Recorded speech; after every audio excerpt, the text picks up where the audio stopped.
राधे राधे महाराज जी। महाराज जी, मैंने चारों धाम, 12 ज्योतिर्लिंग, मानसरोवर यात्रा और अमरनाथ यात्रा पूर्ण कर ली है, फिर भी लगता है कुछ अधूरा है महाराज जी। हाँ, मैंने पूर्ण की है ना, इसलिए अधूरा है। इसलिए अधूरा है क्योंकि ये सब कर्ता भाव से हो रहा है ना। कहीं एक शब्द नहीं लिखा निकला आपका कि महाराज जी भगवान की कृपा से, गुरुदेव की कृपा से, संत की कृपा से मुझे ऐसा ऐसा सौभाग्य प्राप्त हुआ कि मैं चारों धाम का, 12 ज्योतिर्लिंग का, अमरनाथ आदि पवित्र यात्राओं का जो सौभाग्य मुझे भगवान ने दिया वो गुरु कृपा से मिला, हरि कृपा से मिला। पर एक अधूरापन सा लग रहा है।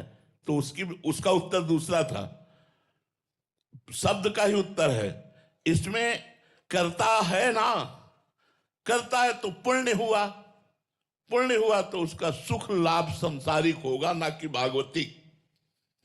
अगर प्रभु की कृपा मिला ली जाए और दैन्य भाव से यात्रा की जाए और भगवान को समर्पित कर दी जाए तो ये बात नहीं आएगी कि कुछ अधूरा रह गया है, अभी नाम नहीं चल रहा, भगवत समर्पण नहीं है, भगवत कृपा का प्रतिपल अनुभव नहीं है। यही अधूरापन है।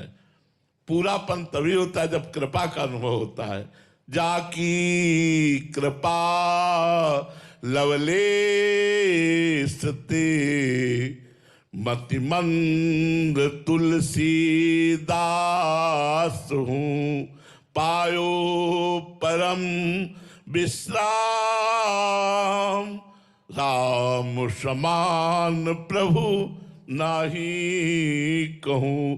जिस समय हम कृपा की बलिहारी जाते हैं तो कृपा बरसती है और हमें विश्राम पद दे देती, परम पद दे देती, भगवत प्रेम दे देती है।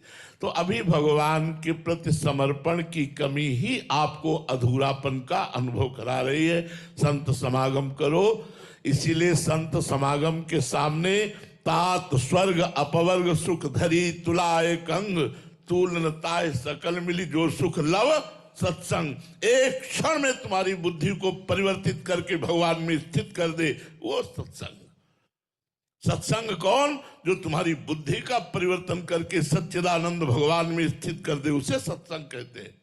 नहीं तो सब वार्ता है, सब वाणी का विलास मात्र है। यदि परिवर्तन नहीं तो सत्संग कैसा? सत्संग वही जो परिवर्तन कर दे, शब्द घुस जाए तुम्हारे दिमाग में और जबरदस्ती तुम्हें भगवान का दास बना दे, उसे सत्संग कहते हैं। अगर ऐसे संतों का संग मिल जाए तो अधूरापन खत्म हो जाए, क्योंकि निरंतर भगवान का नाम जप करना, भगवान का स्मरण करना, ये सबसे महत्वपूर्ण बात है। और भगवान की कृपा का अनुभव करना, हर क्षण भगवान की कृपा का अनुभव करो। मनुष्य जन्म से लेकर अभी तक भगवान की कृपा ही कृपा आपके ऊपर बरस रही है। आप कृपा का अनादर कर रहे हैं, कर्ता भाव करके, मैंने ये किया, मैंने ये किया, इसीलिए वो कृपा आपके ऊपर फलीभूत नहीं हो पा रही है। अगर कृपा का आश्रय ले लो तो फिर पूरा अनुभव होने लगेगा आनंद का, अधूरापन खत्म हो जाएगा।